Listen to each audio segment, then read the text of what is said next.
And welcome my dear students on my YouTube channel Adarsh की chemistry. आज के दिन हम डिस्कस करने वाले हैं ऑर्गेनिक केमिस्ट्री के क्वेश्चंस हम डिस्कस करेंगे। नीट 2023 के अंदर पूछे गए हैं और हम जानने की कोशिश करेंगे कि इनका स्टैंडर्ड कैसा रहता है और हमें अपनी प्रिपरेशन को किस तरीके से करनी है, किन चैप्टर्स को इम्पोर्टेंस देना है, क्वेश्चंस कहाँ से ज़्यादातर क्वेश्चंस आते हैं, कहाँ कहाँ क्वेश्चंस लिंक है किस चैप्टर से, इसके बारे में सब कुछ हम लोग सीखेंगे इस वीडियोस के अंदर। तो हम स्टार्ट करते हैं। जो पहला क्वेश्चन पूछा गया है नीट 2023, ठीक है। तो यहाँ बताइए आप, हाँ यहाँ पे पूछा गया है, बताइए कि आपका आंसर क्या होना चाहिए। ठीक है, आपको यहाँ पे दिया है zinc Hg with concentrated HCl। तो आपको पता है ना क्लीमेंसन रिडक्शन होता है, this mixture use for the क्लीमेंसन reduction. ठीक है, बताइए आंसर, बताइए क्या होना चाहिए आंसर। चेक करिए, देखते हैं कितने लोग आंसर आता है, सही आंसर कितने लोग आता है, गलत तो आएगा ही। चलिए चलिए, तो यहाँ आप देख सकते हो, आपको पता है कि इस रीजन का नाम क्या है ना। यहाँ पे आपको पता है कि दिस इज अगर आपको पता है कि जो कार्बोनिल कंपाउंड्स होते हैं ना, यहाँ पे इस तरीके से इनका रिडक्शन होता है तो दो रिएजेंट यूज होता है ना। बेसिकली पहला रिएजेंट होता है क्लीमेंसन रिडक्शन होता है ना, क्लीमेंसन रिडक्शन है ना, क्लीमेंसन आपका रिडक्शन, ठीक है। और दूसरा जो रिएजेंट्स है आपको पता है, यहाँ पे जिंक आपका Hg है ना, जिंक एमालगम के साथ कॉन्सनट्रेटेड ना HCl इस्तेमाल होता है। और यहाँ पे जो आपका उल्फ किस्नर है ना, उल्फ किस्नर, ठीक है। यहाँ पे जो रिएजेंट होता है बताइए आप क्या होता है, बोलिए। यहाँ पे होता है हाइड्रोजन के साथ बेसिक कंडीशन में है ना, हीट करते हैं यहाँ पे NH2 in presence of NaOH कह लीजिए, और इसको हीटिंग करते हैं ना, तो यहाँ पे कन्वर्जन जो आपका जो दिख रहा है यहाँ पे ये कन्वर्ट हो जाएगा इसमें इस तरीके से। तो ये बहुत reducing agent use for the conversion of carbon compound to alkane कह सकते हैं। तो ये बहुत इंपॉर्टेंट एजेंट है, इस तरह से क्वेश्चन आते हैं। अब यहाँ पे देखिए, अगर आप देखोगे इस पार्ट को देखो, यहाँ पे देख सकते हो, तो आपको सिर्फ इसी को करेगा ना। तो यहाँ पे देखो अल्कोहल बनाया, ये नहीं होगा। यहाँ देखो ये भी नहीं बनेगा, यहाँ पे नहीं बन सकता। यहाँ पे देखो इम्पॉर्टेंट है, लेकिन यहाँ पे CH3 है, यहाँ पे कार्बन पे CH3 है, आंसर ये होना चाहिए। ठीक है, तो यहाँ पे देखो, यहाँ पे डबल बॉन्ड था, यहाँ पे H हो गया। बस हमें क्या करना है, ऑक्सीजन हटाना है और हाइड्रोजन को जोड़ना है। तो आंसर आपका, चलिए अब देखिए दूसरा क्वेश्चन भी लगभग बहुत इजी है। अगर आप ध्यान से क्वेश्चंस को देखें तो आप आंसर दे सकते हैं। Number of sigma and pi bond and lone pair of the electron in the pyridine। अब pyridine का स्ट्रक्चर पहले बना लीजिए ना, pyridine का जो स्ट्रक्चर है आप अच्छे से बनाइए और उसके बाद इसके बारे में आप आंसर दीजिए। अब देखिए यहाँ पे आपसे पूछा गया है ना, number of sigma pi and lone pair, is very easy question है ना। इस तरह क्वेश्चन नहीं आने चाहिए, लेकिन चलिए आपको जवाब देना है। आप बताइए यहाँ पे number of sigma and pi bond ना, आपको पता है सारे सिंगल बॉन्ड सिग्मा बॉन्ड होते हैं ना, ऑल सिंगल बॉन्ड और सिग्मा बॉन्ड। तो पहले सिग्मा बॉन्ड बनता है, जब भी दो बॉन्ड होते हैं तो सिग्मा होता है और पाई होता है। तो ये सिग्मा बॉन्ड है, यहाँ भी सिग्मा बॉन्ड, यहाँ भी सिग्मा बॉन्ड, और यहाँ भी, और यहाँ भी ना, हर कार्बन से हाइड्रोजन जुड़ा हुआ सिग्मा बॉन्ड से। ये जो बॉन्ड दिख रहा है ना, ये भी सिग्मा बॉन्ड है, यहाँ भी सिग्मा बॉन्ड है, यहाँ भी सिग्मा बॉन्ड, यहाँ भी सिग्मा बॉन्ड, यहाँ भी सिग्मा बॉन्ड, और यहाँ भी सिग्मा बॉन्ड। तो अब पाई बॉन्ड की बात करें तो जहाँ पे दो बॉन्ड है ना, यहाँ पे दो बॉन्ड है, एक पाई हो जाएगा, ये भी पाई हो जाएगा, और यहाँ पे भी पाई हो जाएगा। तो आप देख सकते हो ना, यहाँ पे कितने सिग्मा बॉन्ड हो जाएंगे, देखिए 5 हाइड्रोजन हो गए, रिंग के अंदर 6 हो जाएंगे, तो आपको कुल 11 हो जाएंगे है ना, 11 आपका सिग्मा हो जाएगा। पाई देखेंगे तो 3 हो जाएगा। लोन पेयर की बात करते हैं तो नाइट्रोजन के पास लोन पेयर है जो पार्टिसिपेट नहीं कर रहा है ना डिग्लाइसिस में, तो ये आपका लोन पेयर है। ठीक है, तो यहाँ नंबर ऑफ लोन पेयर कितने हो जाएंगे, लोन पेयर आपके हो जाएंगे 1 है ना। तो यहाँ देखिए सीक्वेंस है 11 3 1, यहाँ पे सिर्फ है और कहीं पे भी नहीं, तो आंसर तो हो जाएगा। तो इस तरह के क्वेश्चन भी आते हैं ना, बहुत इजी क्वेश्चन होता है अगर आप। चलिए नेक्स्ट क्वेश्चन करते हैं।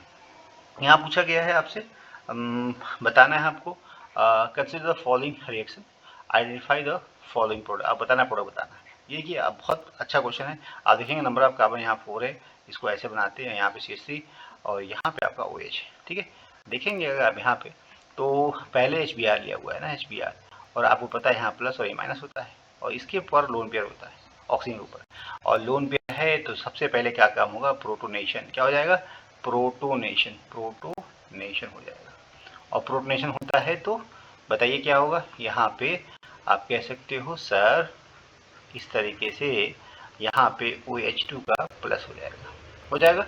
अब ये बॉन्ड टूटना है, क्या करना है, ये बॉन्ड इधर का टूटना है ना, ऑक्सीजन प्लस चार्ज ना काबिल बर्दाश्त है, और ये टूटेगा तो -H2 हो जाएगा, और यहाँ पे फाइनली आपको इस तरीके से कार्बोकेटाइन का फॉर्मेशन क्या बनेगा, कार्बोकेटाइन। और ध्यान सुनना, यहाँ पे जो हाइड्रोजन है ना, ये क्या करेगा भाई, यहाँ से शिफ्ट होके यहाँ चला जाएगा, तो इसको क्या बोलते हैं, 1,2H माइनस शिफ्ट, क्या बोलते हैं, 1,2 हाइड्राइड बोल सकते हो। और फाइनली जो कार्बोकेटाइन बनेगा उसका, ये तो आपको पता है कार्बोकेटाइन कैसा है, सेकेंडरी कार्बोकेटाइन, सेकेंड डिग्री है। अब जो फाइनल कार्बोकेटाइन बनेगा वो आपको कैसा बनेगा, आपको बनेगा 3 डिग्री है ना, 3 डिग्री कार्बोकेटाइन बनेगा, जो ज़्यादा स्टेबल होता है एज कम्पेयर टू 2 डिग्री है ना।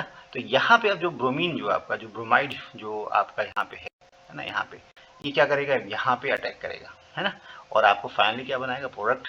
और प्रोडक्ट जो बनने वाला है ये आपको बन जाएगा इस तरीके से। तो आप देखिए इस तरह का प्रोडक्ट कहाँ दिख रहा है, ध्यान दीजिए, इस तरह का प्रोडक्ट आप बताइए कहाँ है, यहाँ पे नहीं है, यहाँ भी नहीं है, यहाँ भी नहीं है, और सिर्फ यहीं बन सकता है ना। तो इस तरह से क्वेश्चन आते हैं, पहले प्रोटेंशन होगा, उसके बाद जो है कार्बोकेटाइन का फॉर्मेशन होगा, फिर रीअरेंजमेंट होगी, पॉसिबिलिटी अगर है तो रीअरेंजमेंट होगा, और उसके बाद फाइनली जो है न्यूक्लियोफिल का अटैक होगा। ये आपका क्या है, एक्ट एज ए न्यूक्लियोफाइल है ना, न्यूक्लियोफाइल। तो इस तरीके से आपको फाइनली प्रोडक्ट मिलेगा, ओके, रीअरेंजमेंट प्रोडक्ट मिलेगा। अब ये आपको क्वेश्चन दिया है यहाँ पे, देखिए बहुत अच्छा क्वेश्चन है, अगर आप इसको देखते हैं क्वेश्चन को तो आप कर सकते हो। चलिए आंसर दीजिए, what will be the answer.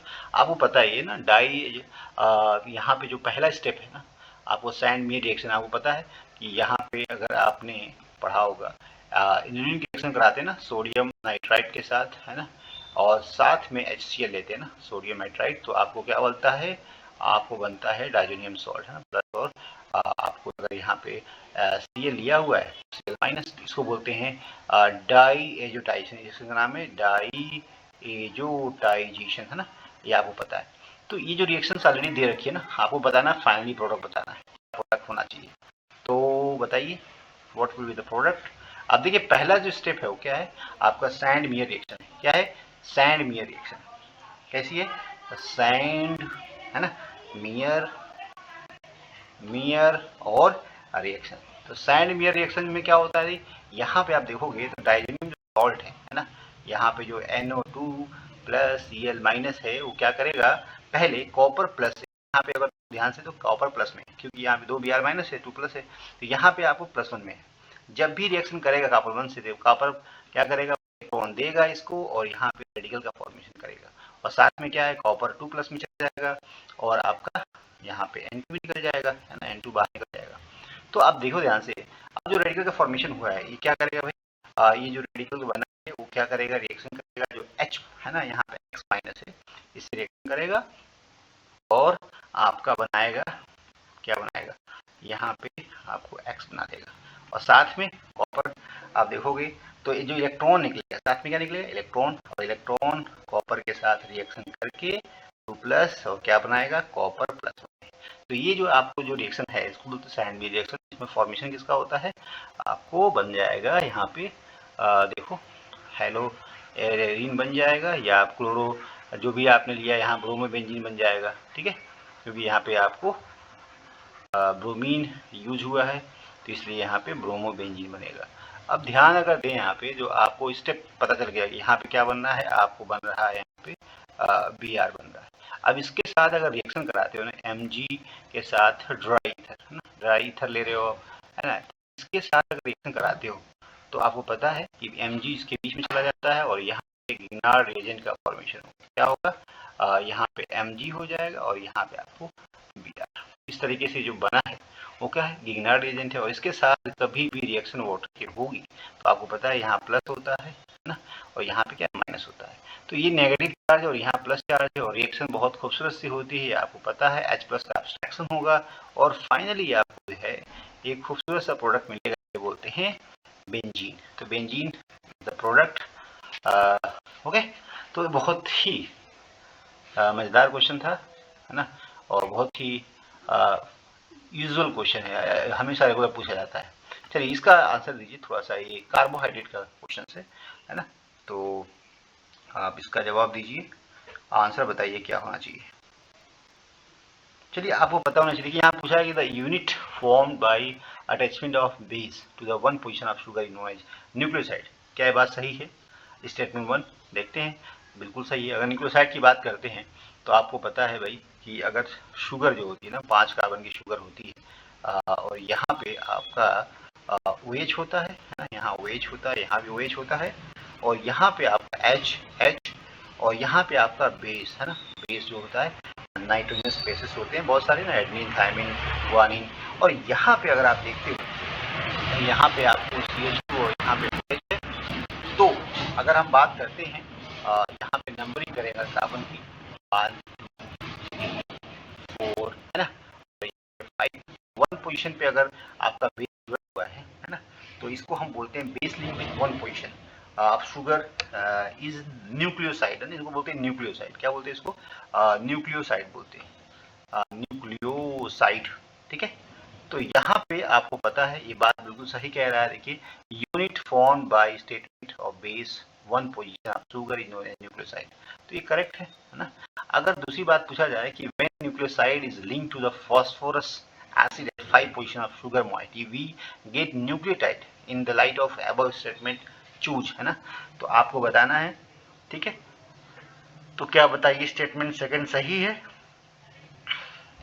बताइए यहाँ पे स्टेटमेंट सेकंड सही है या गलत है? देखिए, स्टेटमेंट 1 एंड 2 आर फॉल्स, नहीं, ऐसा नहीं है, एक सही एक गलत है। फर्स्ट वाला सही है, सेकेंड वाला गलत है। और अगर हम बात करते हैं न्यूक्लियोटाइड की बात करते हैं, तो न्यूक्लियोटाइड कैसा होता है भाई? न्यूक्लियोटाइड आपका इस तरह से होता है, यहाँ पे ऑक्सीजन होता है, और यहाँ पे आपका बेस, और यहाँ पे आपका H होता है जी, यहाँ भी H होता है। ठीक है, और यहाँ पे आपका OH, यहाँ भी आपका HOH, और यहाँ पे आपका हो जाता है H, और यहाँ पे आपका CH2। अब यहाँ पे देखो फॉस्फोरिक एसिड जो अगर हम जोड़ दें PO, है ना, यहाँ पे आपका सॉरी, यहाँ पे ऑक्सीजन माइनस, और यहाँ पे आपका O माइनस हो जाएगा, O माइनस। तो इस तरीके से अगर हम देखें तो इसको बोलते हैं, नंबरिंग दे रहे हैं यहाँ पे 1 2 3, है ना, 4 और 5। तो इस तरीके से हम बोलते हैं इसको न्यूक्लियोटाइड बोलते हैं, क्या बोलते हैं? न्यूक्लियोटाइड। तो ये जो आपका स्टेटमेंट फर्स्ट एंड सेकंड है ना, फर्स्ट तो सही है ना, फर्स्ट है true, but statement second is false, है ना, ये करेक्ट स्टेटमेंट है। और बोथ वन है ट्रू नहीं, तो ये आप तो सेकंड आंसर होगा। तो न्यूक्लियोटाइड क्या होता है? न्यूक्लियोटाइड आपको पता है डीएनए के अंदर जो होता है ना, इस तरीके से जो आपका डीएनए होता है उसमें पॉलीन्यूक्लियोटाइड चेन होती है ना, तो इस तरीके से बहुत सारी मोनोमरिक यूनिट होती है ना, जो आपको दिखता है न्यूक्लियोटाइड डीएनए का, तो ये बार बार रिपीट करता है, तो इसलिए इसको न्यूक्लियोटाइड कहते हैं, है ना। तो चलिए नेक्स्ट क्वेश्चन करते हैं। यहाँ दिया क्वेश्चन आपसे पूछा गया है कि which among the following molecules are polymerized produced न्यूप्रीन, है ना, पॉलीमर होता है, आपको पता है। तो ये जो न्यूप्रीन पॉलीमर कैसा होता है भाई? एक क्लोरोप्रीन होती है, तो इसका आंसर आपका ये होना चाहिए, ये भी नहीं होगा, ये भी नहीं होगा। और फाइनली क्या बनता है? यहाँ पे पता है CH2, यहाँ पे आपको CH, सॉरी क्या हो जाएगा, यहाँ पे अगर देखें तो आपको पॉलीमराइजेशन के बाद क्या बनेगा? CH2, है ना, और यहाँ पे C, और यहाँ पे डबल बॉन्ड, यहाँ पे CH, और यहाँ पे आपका CH2। इस तरीके से यहाँ पे N और यहाँ पे N, और ये आपका हो जाएगा। तो ये यूनिट होती है ना, यूनिट है जो बार बार आपका रिपीट होती है, दैट इज क्लोरो न्यूप्रीन पॉलीमर के अंदर, और ये क्लोरोप्रीन आपका जो है जिससे आपको बनता है पॉलीमर। ठीक है, आंसर सही है। चलिए, तो अब नेक्स्ट क्वेश्चन की बात करें अगर हम लोग, तो यहाँ पे 7 नंबर, तो क्वेश्चन पूछा गया है which of the following reaction will not give primary amine as a product. अच्छा, बढ़िया बात है।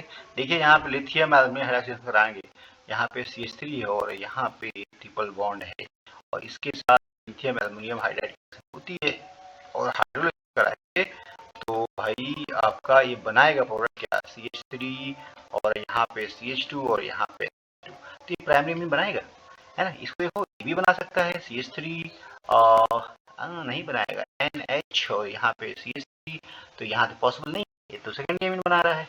और यहाँ अमाइड है, अमाइड की भी रेस करते हैं तो भाई प्राइमरी एमीन बनाता है। आप देखो यहाँ पे हाफ मैन बाय डिग्रेडेशन होता है, तो आप देखोगे यहाँ से भी अगर कराते हो इसके साथ रिएक्शन तो ये निकल जाएगा, और फॉर्मेशन किसका होगा, प्राइमरी एमीन का। तो आप आंसर क्या दोगे, यहाँ पे जो सेकेंडरी एमीन देगा, बाकी सब प्राइमरी एमीन देंगे। ओके, चलिए क्वेश्चन नंबर 8 करते हैं। यहाँ पूछा गया आपसे given compounds, example of allyl, allyl, vinyl, है ना, बेंजाइलिक, है ना। तो आपको पता है ना ये कैसा है, एलाइलिक पोजीशन पे है ना, हाइलाइट्स पे है, एलाइलिक बोलते हैं। यहाँ पे यहाँ पे अगर ऐसे इसको क्या बोलते हैं, एलाइलिक अगर यहाँ पे है ना, विनाइलिक अगर यहाँ पे है ना, अगर यहाँ पे ठीक है, यहाँ पे अगर एक्स है ना, तो ये बेंजाइलिक। तो यहाँ पे अराइल नहीं है, अराइल कैसा होगा, डायरेक्ट जुड़ा होगा, इसको अराइल बोलते हैं, आपको बेंजाइल बोलते हैं, इसको है ना, इसको विनाइल बोलते हैं, इसको एलाइल बोलते हैं। पोजीशन और एलाइलिक पोजीशन, तो आंसर क्या होना चाहिए, दूसरा नंबर। ठीक है जी, चलिए 9th नंबर देखते हैं क्या है क्वेश्चन। यहाँ पे क्वेश्चन एक और पूछा गया है, आपको पता है यहाँ पे प्लस और यहाँ माइनस है, ठीक है, और प्लस माइनस है तो न्यूक्लियोफाइल की तरह काम करता है साइनाइड, और यहाँ पे माइनस और यहाँ प्लस, यहाँ अटैक होगा। अटैक होने के बाद क्या बन जाएगा भाई, यहाँ बन जाएगा CN, और यहाँ पे बन जाएगा OH। बाद में क्या होगा, देखो बन गया, यहाँ कोई बात नहीं। इसकी आपका कॉन्सेंट्रेटेड है ना, कॉन्सेंट्रेटेड H4 के साथ रिएक्शन करेगा और तो यहाँ पे लोन पेयर है, इसके साथ क्या होगा बोलो, प्रोटोनेशन रिएक्शन होगी, और होने के बाद यहाँ पे इस तरीके से यहाँ पे OH2 का प्लस जाएगा, बाद में निकलेगा, और यहाँ पे आपका फॉर्मेशन हो जाएगा यहाँ पे प्लस का, और यहाँ पे हो जाएगा CN। बाद में करा दोगे तो ये कन्वर्ट किस में हो जाएगा, आपको COOH में हो जाएगा, और साथ में आपका ध्यान दे सकते हैं यहाँ पे जो है आपका भी निकलेगा, ठीक है। तो आप यहाँ फाइनल प्रोडक्ट बना लीजिए, कोई दिक्कत नहीं है, यहाँ पे एक साथ ही बना लीजिए तरीके से, ठीक है। फाइनल प्रोडक्ट क्या मिलने वाला है आपको, यहाँ पे मिलेगा 3rd नंबर का आंसर, ठीक है इसका। चलिए आगे बढ़ते हैं।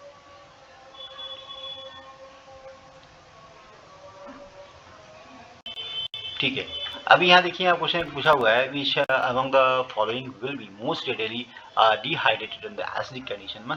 यहाँ देखना है कि भाई सबसे फास्ट डिहाइड्रेशन कहाँ पे होने वाला है। देखिए यहाँ पे अगर देखें 2 हाइड्रोक्सी ग्रुप लगे हुए हैं, यहाँ पे नहीं हो सकता, यहाँ भी होगा, बट यहाँ भी नहीं हो सकता, यहाँ भी, यहाँ होना चाहिए। तो यहाँ पे इसका प्रोडक्ट जो मिलने वाला है ना आपको क्या मिलेगा, आप पहले निकालोगे तो यहाँ आपको इस तरह से प्रोडक्ट मिलेगा। देखो कितने कार्बन है, 4 कार्बन, 1 2 3 4 5, तो डबल बॉन्ड एक यहाँ होगा, डबल बॉन्ड एक यहाँ हो जाएगा। तो इस तरीके से यहाँ पे कंजुगेशन आ रहा है प्रोडक्ट के अंदर, तो यहाँ पे आपका डिहाइड्रेशन फास्ट होगा, क्योंकि प्रोडक्ट इज मोर स्टेबल, क्योंकि एक बार यहाँ से H निकलेगा तो आपको डबल बॉन्ड आएगा, फिर उसके बाद एक H यहाँ से निकलेगा तो ये कंजुगेशन में आएगा, तो यहाँ पे आपका डिहाइड्रेशन फास्ट होगा एज कम्पेयर टू अदर, यहाँ पे नहीं होगा, ठीक है। चलिए एक क्वेश्चन और भी दिया हुआ है, यहाँ पूछा है, आपको पता है ईथर का जो यहाँ पे HI है ना, HI यहाँ पे लोन पेयर है ना, यू नो वेरी वेल। और यहाँ पे आपको पता है कि पहले प्रोटोनेशन होगा, और प्रोटोनेशन होने के बाद आपको पता है कि CH2OH, और यहाँ पे आपका बेंजीन के साथ जुड़ा है मान लीजिए, तो बॉन्ड किधर टूटेगा, ये वाला बॉन्ड टूटेगा, ये वाला बॉन्ड टूटेगा। होता है कि अगर बॉन्ड इधर टूटता है तो यहाँ जो प्लस बनेगा वो कैसा होगा, मोस्ट कार्बोक्साइड होगा, और यहाँ प्लस चार्ज बेंजीन के पॉजिटिव पाई इलेक्ट्रॉन के साथ डीलोकलाइज करेगा, स्टेबिलिटी उसकी बढ़ेगी। लेकिन अगर यहाँ ये बॉन्ड टूटता है तो प्लस चार्ज आपका बेंजीन रिंग पे आता है, जो कि स्टेबल नहीं होगा, रेजोनेंस नहीं पॉसिबल है, इसलिए ब्रेक हमेशा यहाँ होगा, और ब्रेक होने के बाद यहाँ पे आपको मिलेगा इस तरीके से H2 का प्लस, और साथ में मिलेगा, अब जो है आपका आयोडीन जो होगा वो कहाँ अटैक करेगा, यहाँ करेगा, और फाइनली क्या मिलता है आपको CH मिलेगा, ठीक है, और साथ में फिनोल क्या मिलेगा, फिनोल, इस तरीके से। तो देखिए आंसर कहाँ होगा, यहाँ पे आप देख सकते हो पहला जो होगा, पहला ये आई मिलना चाहिए, यहाँ फिनोल मिला गलत, या आई मिलना चाहिए, आई मिलना चाहिए और फिनोल मिलेगा, ठीक है। तो आपका आंसर क्या होना चाहिए, दूसरा आंसर हो जाएगा, क्योंकि ये जो प्रोडक्ट है ना ये वाला, ये हिस्सा जो होगा आपका इसके साथ आयोडीन होगा। ओके, ठीक है, चलिए हम लोग नेक्स्ट क्वेश्चन करते हैं। यहाँ भी क्वेश्चन दिया है, देखिए ये जो रिएजेंट है ना, दैट इज टॉलरेंट रिएजेंट है ना, टॉलरेंट रिएजेंट है जी। और टॉलरेंट रिएजेंट के अंदर क्या होता है भाई, एल्डिहाइडिक ग्रुप को कन्वर्ट करता है किसमें, एसिड में, और यहाँ पे सिल्वर में कन्वर्ट जीरो कंडीशन पे आ जाता है ना।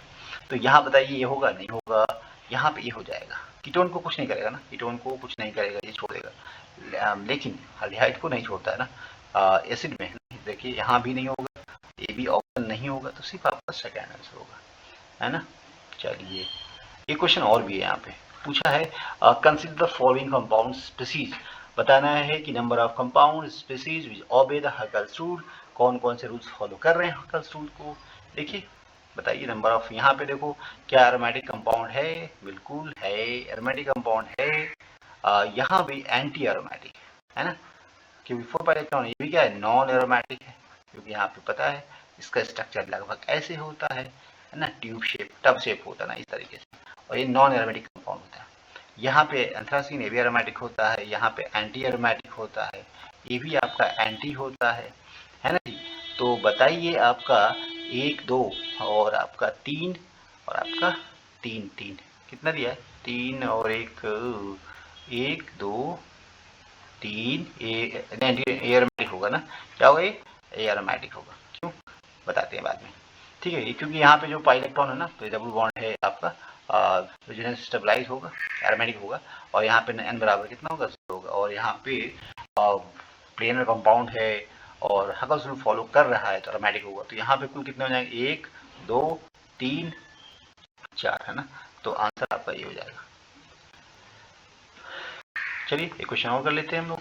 यहाँ पे दिया identify the final product obtain in the following sequence of reaction, आपको बताना है कि लिथियम एल्युमिनियम हाइड्राइड के साथ अगर रिएक्शन होती है तो बताइए यहाँ पे क्या हो जाएगा, यहाँ पे आपका हाइड्रोलिसिस करानी है तो यहाँ पे आपका OH बन जाएगा, फिर उसकी डिहाइड्रेशन कराना है तो यहाँ H, और यहाँ पे बन जाएगा एल्कीन, और उसके बाद HBr का एडिशन कराना है तो यहाँ पे आप बना दीजिए। फिर साथ में क्या करना है भाई, साथ में आपको रिएक्शन करानी है किसके साथ, साथ में आपको लेना है इस तरीके से यहाँ पे बियर, और साथ में सोडियम ड्राई ईथर के साथ। देखिए कुछ ऊर्ज रिएक्शन जैसा फीलिंग आ रहा है, लेकिन ये ऊर्ज रिएक्शन नहीं है, ऊर्ज फीटिंग रिएक्शन है। ओके, और यहाँ पे क्या होता है, जो ऊर्ज रिएक्शन पढ़ा होगा आर बी आर, और यहाँ पे बी आर और आर, और साथ में सोडियम ड्राई ईथर के साथ रिएक्शन होती है, और यहाँ पे Br2 निकल जाता है, और यहाँ पे इनके बीच में बॉन्ड का फॉर्मेशन होता है, ये पढ़ा हम लोगों ने। लेकिन यहाँ पे क्या होगा, Br निकलेगा और यहाँ भी निकलेगा, लेकिन यहाँ पे इसको बोलते हैं ऊर्ज फिटिंग रिएक्शन। क्या बोलते हैं इसको, ऊर्ज फिटिंग रिएक्शन। और फाइनली क्या प्रोडक्ट बनेगा बताइए, अगर यहाँ पे देखा जाए तो फाइनली प्रोडक्ट आपका बनेगा ये वाला, क्योंकि यहाँ पे बेंजीन था, है ना, यहाँ पे Br था, और यहाँ पे आपका इस तरीके से था आपका Br, और इसके साथ रिएक्शन होगी ड्राई में, तो यह फाइनली निकल जाएगा और साथ में प्रोडक्ट बन जाएगा। ओके, नेक्स्ट क्वेश्चन करते हैं। चलिए बहुत बढ़िया, देखिए ये भी क्वेश्चन आया था, पूछा गया है कि मैच करना ना, कोक क्या होता है, कोक बताइए। डायमंड पता है, डायमंड में जो कार्बन होता है ना, कार्बन जो होता है ना, हर कार्बन जो है आपका टेट्राहेड्रली है ना, टेट्राहेड्रली हर कार्बन जो है जुड़ा होता है ना, चेन लाइक नेटवर्क लाइक होता है। और यहाँ पे देखिए हर कार्बन आपका sp3 हाइड्रोजन के साथ जुड़ा होता है जी। तो यहाँ पे आप कह सकते हैं sp3 कार्बन होता है इस तरह से, और फाइट डायमंड के अंदर sp3 कार्बन और sp3 हाइड्राइड, तो A का B है ना, A का नहीं क्या है, sp3 हाइड्राइड कहाँ पे होता है, तो यहाँ पे आप बता सकते हो डायमंड B का 1, तो B का 1 यहाँ कहीं नहीं है, इसको हटा दीजिए, यहाँ दोनों में है B का 1, ठीक है। अब यहाँ देखो अगर कोक क्या होता है ना, कोक आपको पता है, बताइए। ये आपका कार्बन होता है ना, कोयले को अगर हाई टेम्परेचर पे है ना पार्शियल ऑक्सीडेशन होता है, तो बचा हुआ जो उसका जो हिस्सा होता है उसी को क्या बोलते हैं, कोक बोलते हैं ना। आप कह सकते हो इसको कि सॉलिड, जो सॉलिड रेडिसिव होता है ना, carbon that left over after heating है ना कोल, तो जो बचा हुआ मटेरियल होता है इसी को बोलते हैं ना। तो ये use as a reducing agent use होता है, ठीक है। और यहाँ पे फ्लोरीन्स का पता है, यहाँ पे ग्रेफाइट ड्राई लुब्रिकेंट यूज होता है। फ्लोरीन्स जो होता है ना, एक केज लाइक मॉलिक्यूल्स होता है ना। और आप देख सकते हो आपका डी का तो आंसर क्या होना चाहिए यहाँ पे, सेकंड रहेगा, ए का थर्ड, बी का 1 और आपका सी का फोर्थ, गुड, डी का आपका डी का बताइए सेकंड, गुड। तो आंसर ये होना चाहिए। तो ये क्वेश्चंस, इतने सारे क्वेश्चंस थे जो आपके एग्जाम में पूछे गए हैं। तो आई होप आपको एक आइडिया लगा कि क्वेश्चंस के स्टैंडर्ड क्या हैं, कहाँ कहाँ से क्वेश्चंस पढ़ने हैं, है ना। तो थैंक यू। हम लोग नेक्स्ट वीडियो में 2022 के क्वेश्चंस डिस्कस करेंगे। Okay, thank you.